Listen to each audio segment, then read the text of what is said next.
Welcome to Movement Memos, a Truthout podcast about things you should know if you want to change the world. I'm your host, Kelly Hayes. We're back after a 2-week break, and a lot has happened in the last few days alone. Biden officially won the Electoral College vote on Monday. Doses of the Pfizer vaccine are being administered to healthcare workers, and there has been a frenzy of controversy about Biden's cabinet picks. The centrist position on Biden's cabinet has been that because Trump was a fascist nightmare, we should completely submit to the whims of the new administration. Even though Trump's disastrous actions mean we have more at stake than ever. We are experiencing an era of collapse. That means struggle and reorganization are inevitable. The question is, who decides what that reorganization looks like and who benefits? Under Trumpism, we were faced with the threat of total domination. Our ability to affect policy was being seized by force. Under Biden, we are expected to surrender our political will to the establishment out of sheer gratitude. Now that the Electoral College has affirmed that Joe Biden will be the next president of the United States, people are counting the days until we escape from Trump. And while I too cannot wait to be free of that man, I also understand what awaits us. As we have seen under presidents like Clinton and Obama, neoliberalism consolidates resources through privatization and touts free market solutions to social and economic problems. Impoverished people are ground under to ensure the maintenance of profit. Liberal ideas and concerns are touted while government resources that could address those concerns are eliminated in favor of private contracts. As Tyler Wallachek wrote in Truthout this week, Biden's appointments have so far demonstrated their formidable prowess in expertly facilitating drone killings, Avril Haines and Michael Morell, skillfully turning the screws of the deportation machine, Cecilia Munoz, and promulgating investor-friendly non-solutions to climate change, John Kerry, with consummate professionalism. Less professional, perhaps, is the austerity advocate and faux progressive think tank head Neera Tanden.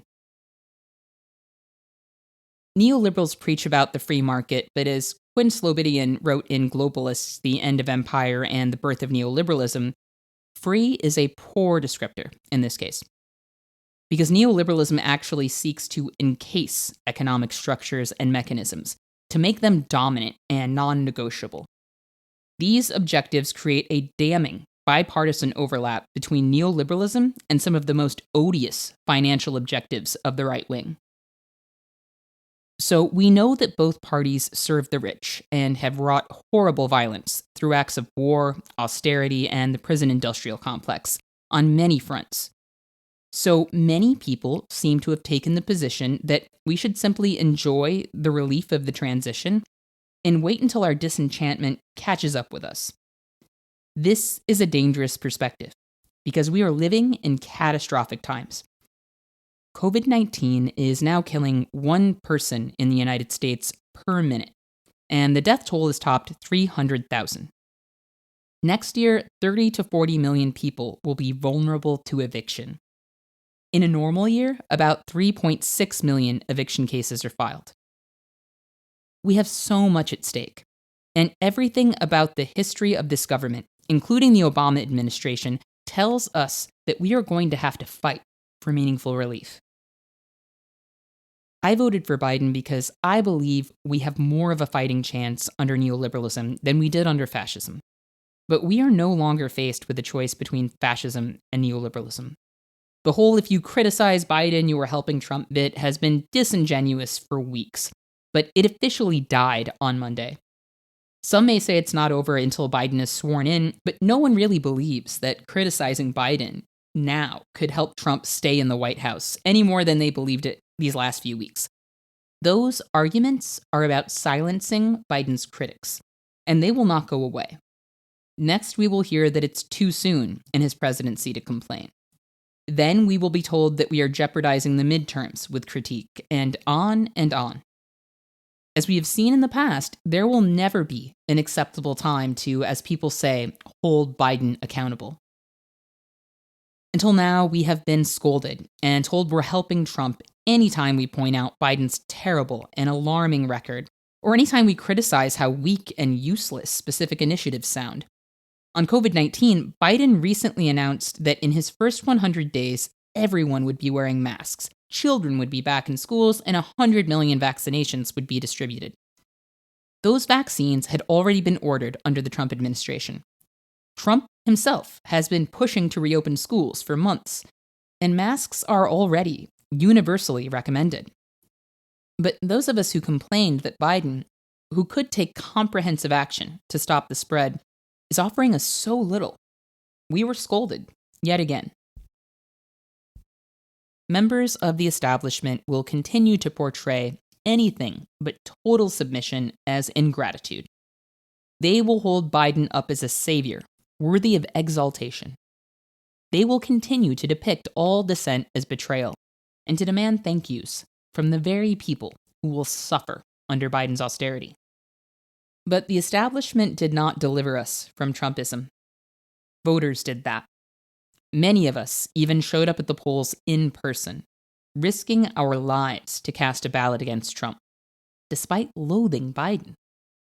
To declare we must surrender our political will now, or simply make polite, easy-to-ignore demands of people who have publicly emphasized that they will ignore us, is just another brand of domination.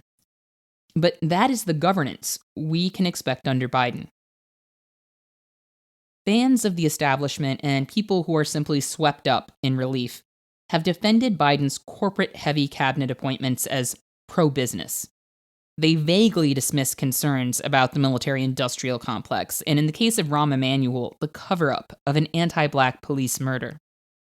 While it appears outcry may have nixed an Emanuel appointment, affirming the power of leftist dissent, the fact that his appointment was ever on the table underlines what we should expect from this administration.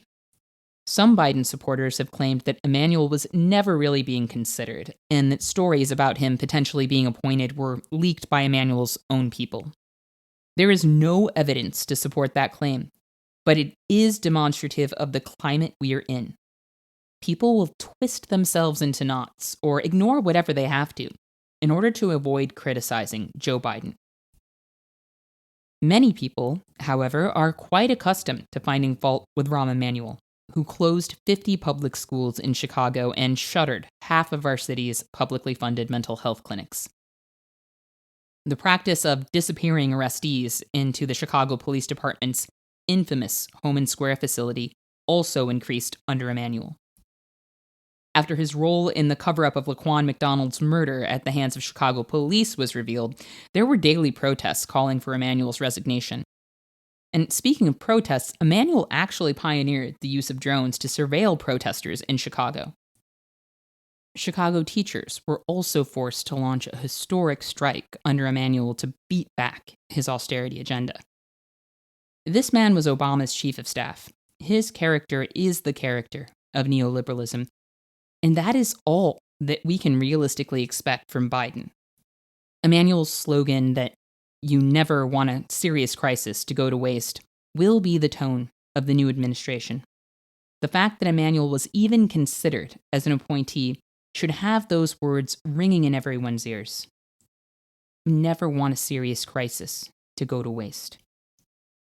But if, as appears to be the case, Emanuel will not sit on Biden's cabinet, Biden's victory still managed to elevate Rahm Emanuel's brother, Ezekiel Emanuel, whose politics also reflect a neoliberal disregard for other human beings. Ezekiel Emanuel, who has written publicly that 75 is a good age to stop trying to prolong people's lives, is on Biden's coronavirus task force. The majority of people dying of COVID-19 in the United States, about 70%, are over 70. To save those people, Biden has brought in a doctor who thinks their lives are not worth saving. This is what you can expect from neoliberalism, every step of the way. We know what to expect from this administration on the basis of Biden's history. We know what to expect on the basis of who he is appointing and who he has considered. We also know what to expect because there are existing neoliberal playbooks out there. And I mean literally. They have playbooks, like the Broad Foundation School Closure Guidebook. I watched in my own city as those techniques were exercised, and Rahm Emanuel gutted our schools. Neoliberal politicians have best practices for turning us against each other as we grovel over crumbs. In Chicago, during the school closures, parents were pitted against each other with hearings that invited people to rally around their own schools, siloing defensive efforts.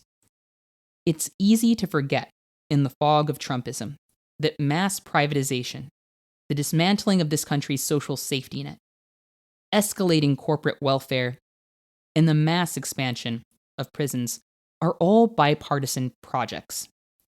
People like Joe Biden have perpetrated that violence alongside Republicans for decades. They gut funding for public services, creating staff shortages, infrastructure problems, and disorganization. Then they claim those problems can only be overcome through privatization.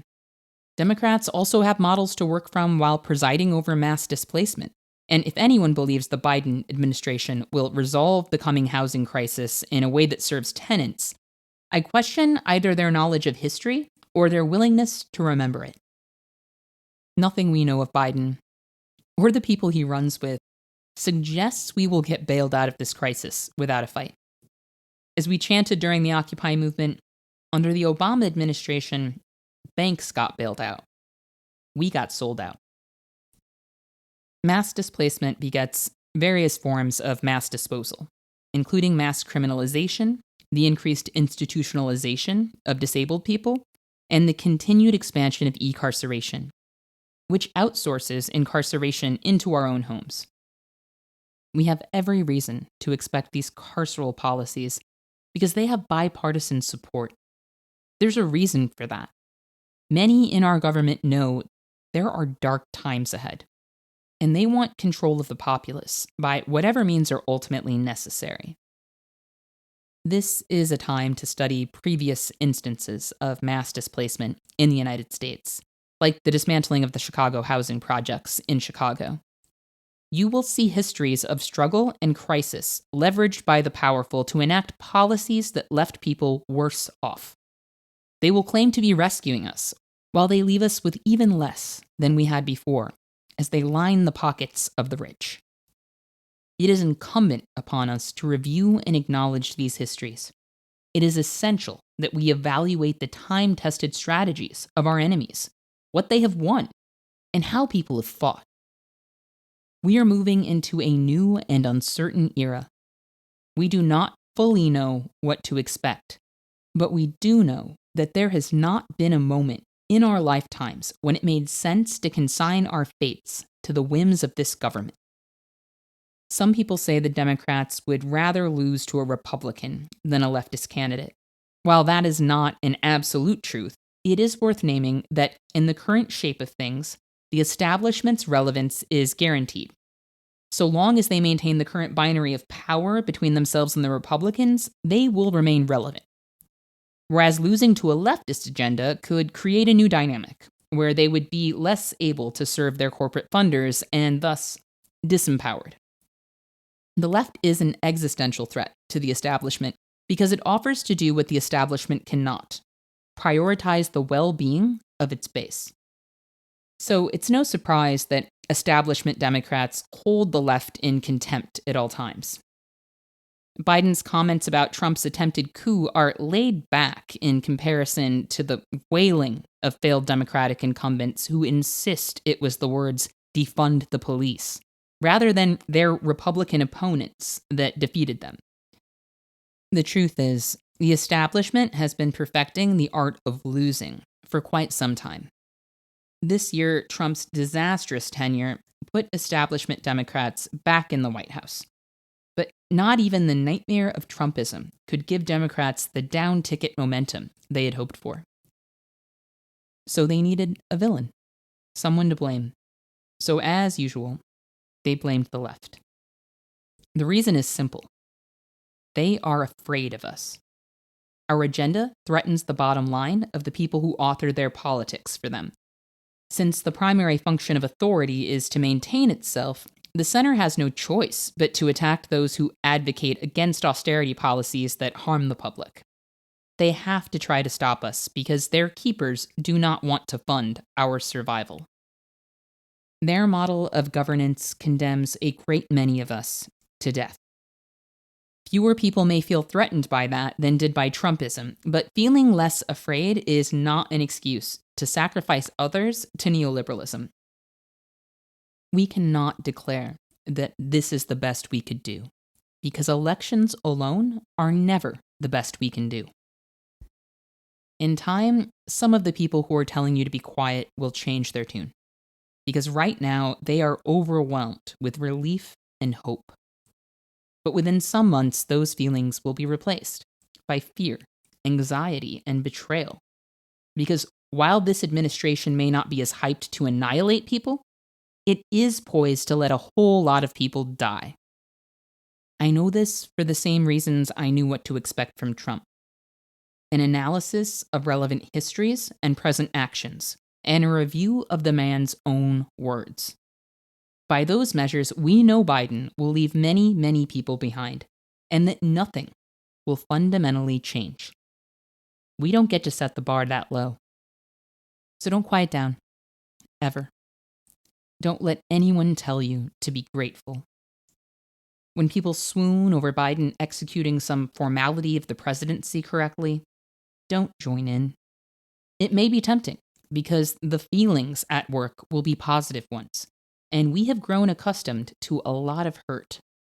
But romanticizing institutions, fetishizing the rule of law, and glorifying Biden because he understands the formalities of the executive branch will only give cover to austerity and state violence. That veneer must be scraped off at every turn. We have had time to feel our relief. Now we must prepare to fight. One of the primary issues Trump's critics have emphasized over the last 4 years has been immigration. Biden has deprioritized immigration reform on the basis of immigration activists being too adversarial. If someone thinks that Biden should not be pushed on immigration right now, I think they should have to account for that to themselves, to the people around them, and to the people trapped in detention centers right now. Those facilities are currently being ravaged by COVID-19. Where are Biden's supporters' demands to free them? Why are people consigning their fates to Biden, who is deprioritizing immigration reform, and who ran on having served in the Obama administration, which had a reprehensible record on immigration?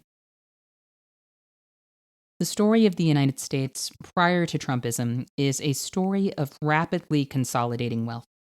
It is a story of increasingly militarized police and borders. It is the story of ever-expanding criminalization, mass surveillance, and a race to strip mine the world for resources. It is not a story that should be merrily resumed. So how do we fight? The ultimate weakness of neoliberalism is that it only appeals to people when things are going well, or when they're trying to escape something worse. When conditions deteriorate, democracy becomes a potential threat to capitalism, as do leftist ideas. And conditions will deteriorate. We know this, because both history and the conditions of the present tell us as much.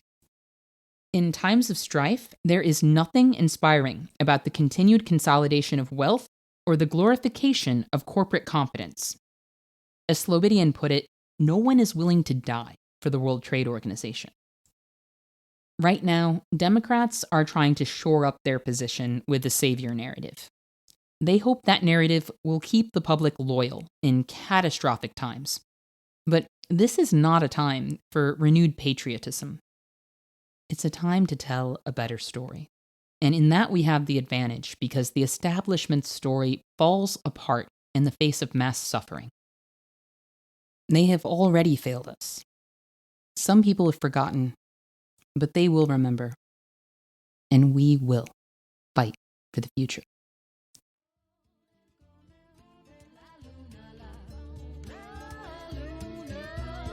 I want to thank our listeners for joining us today.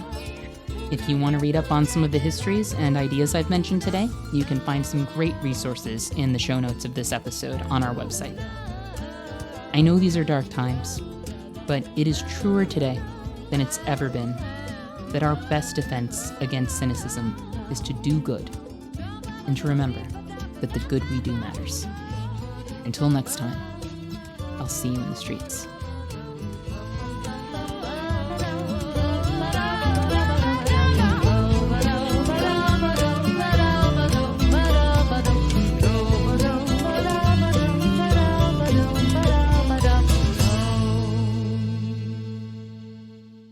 Thank you for listening to Movement Memos. This show wouldn't exist if it weren't for Truthout, and Truthout's independent news and commentary wouldn't exist without listeners and readers like you. We have no paywalls, no corporate sponsors, and no ads, except for fundraising appeals like this one. So if you can and would like to support our work, please consider dropping by truthout.org to make a donation today.